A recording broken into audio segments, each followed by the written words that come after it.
নমস্কার, আপনারা দেখছেন বীরভূম টিভি বাংলা এবং আমি আপনাদের সাথে সুষ্ঠি দেবাংশী। বীরভূমের সিউড়ি সংলগ্ন তিলপাড়া ব্যারেজটি ময়ূরাক্ষী নদীর উপরে তৈরি একটি বড় এবং পুরনো জলাধার। এটি শুধু একটি জলাধারই নয়, এই জলাধারের উপরে নির্মিত রাস্তাটি দক্ষিণবঙ্গ থেকে উত্তরবঙ্গে যাওয়ার অন্যতম সড়ক। বিশেষত পুরুলিয়া, বাঁকুড়া, দুর্গাপুর, সিউড়ি হয়ে যে সমস্ত যান উত্তরবঙ্গের দিকে যায় তার মূলত প্রধান রাস্তা হলো এই তিলপাড়া ব্যারেজের উপরে তৈরি রাস্তাটি। সম্প্রতি এই ব্যারেজে ফাটল দেখা দিয়েছে এবং যার ফলে এই সেতুর উপর দিয়ে যান চলাচল সম্পূর্ণ নিষিদ্ধ করা হয়েছে। বিকল্প রাস্তা হিসাবে যেটিকে বেছে নেওয়া হয়েছে সেটি হলো সাঁইথিয়ায় ময়ূরাক্ষী নদীর উপরে তৈরি নতুন ব্রিজ বলে যে ব্রিজটি আছে, যদিও সেটিও পুরনো, নামেই নতুন ব্রিজ। সেই নদীর উপর দিয়ে তৈরি রাস্তাটিতে এখন উত্তরবঙ্গগামী যানগুলো চলছে এবং যার ফলে তীব্র যানজট তৈরি হয়েছে এই ব্রিজের উপরে। বিজেপির বীরভূম জেলার সাংগঠনিক সভাপতি ধ্রুব সাহার নেতৃত্বে এই ইস্যুকে কেন্দ্র করে সিউড়িতে বিক্ষোভ চলছে। এই মিছিল থেকে ধ্রুব সাহা প্রশাসনের উদ্দেশ্যে ঠিক কি বললেন আপনাদের শোনাবো। বন্ধুগণ, আমাদের মূল উদ্দেশ্য কিন্তু রাস্তা জ্যাম করে মানুষের কষ্ট দেওয়া নয়। বীরভূমকে যারা শক্ত করে দিয়েছে, যারা বীরভূমের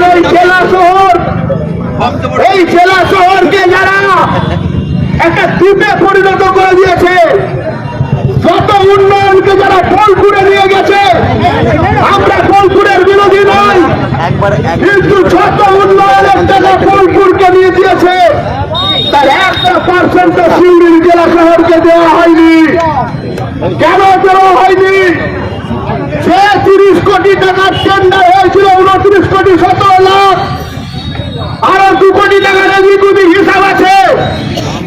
সেই 29 কোটি টাকা 17 লাখ এই টাকা বিধান রায় ডিএম সাহেব, আমরা জানতে চাই এই টাকার আপনি কত ভাগ খেলেন।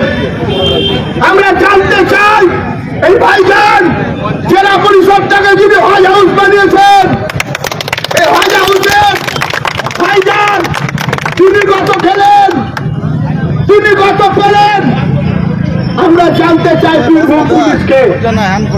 আজকে তৃণমূলের দালালি, আজকে তৃণমূলের চটি যেটা করে আপনাদের কথায় আমরা তুলবে না ঠিকই, কারণ মানুষকে দুর্ভোগে ফেলতে চাই না আমরা। এই যে একটা চিরাচরিত সম্মানের আমাদের প্রতীক, বীরভূমের পরিচয়ের প্রতীক এই তিলপাড়া ব্রিজ, এই তিলপাড়া ব্রিজ আজকে ভাঙা হচ্ছে, ভেঙে গেছে। কার জন্য ভাঙলো, কার জন্য ফাটল হলো, কার জন্য রাস্তায় গাড়ি বন্ধ করতে হলো? সিউড়ির সঙ্গে আজকে মালদা, মুর্শিদাবাদ থেকে আরম্ভ করে আজকে শিলিগুড়ি পর্যন্ত যোগাযোগ বিচ্ছিন্ন হয়ে গেল, এদিকে আসানসোলের সঙ্গে যোগাযোগ বিচ্ছিন্ন হয়ে গেল। এদিকে মুখ্যমন্ত্রীর ছবিতে এবং পোস্টারে কালি লাগানোর অভিযোগ তুললেন তৃণমূল সমর্থকরা বিজেপির বিরুদ্ধে। সিউড়ির বিধায়ক বিকাশ রায়চৌধুরী তিনি ঠিক কি অভিযোগ করছেন আপনাদের শোনাবো। তৃণমূলের মূলত অভিযোগ, বিজেপির কর্মীরা এই মুখ্যমন্ত্রীর ছবিতে এবং পোস্টারে কালি লাগিয়েছে, তাদের অবিলম্বে গ্রেপ্তারের দাবি তুললেন সিউড়ির বিধায়ক বিকাশ রায়চৌধুরী। হ্যাঁ স্যার, কথা বলবো বলছি।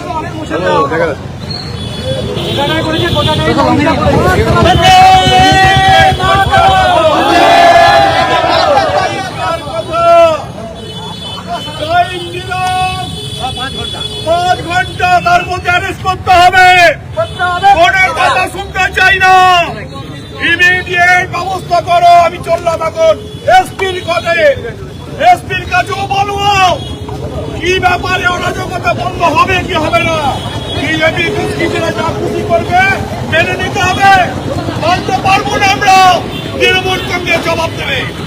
বীরভূম জেলা পুলিশ বিজেপির বীরভূম জেলার সাংগঠনিক সভাপতি ধ্রুব সাহাকে গ্রেপ্তার করেছেন। শুধু ধ্রুব সাহাই নয়, বিজেপির বেশ কিছু কর্মী এবং নেতা গ্রেপ্তার হয়েছেন। আপনাদের দেখাবো সেই ছবি।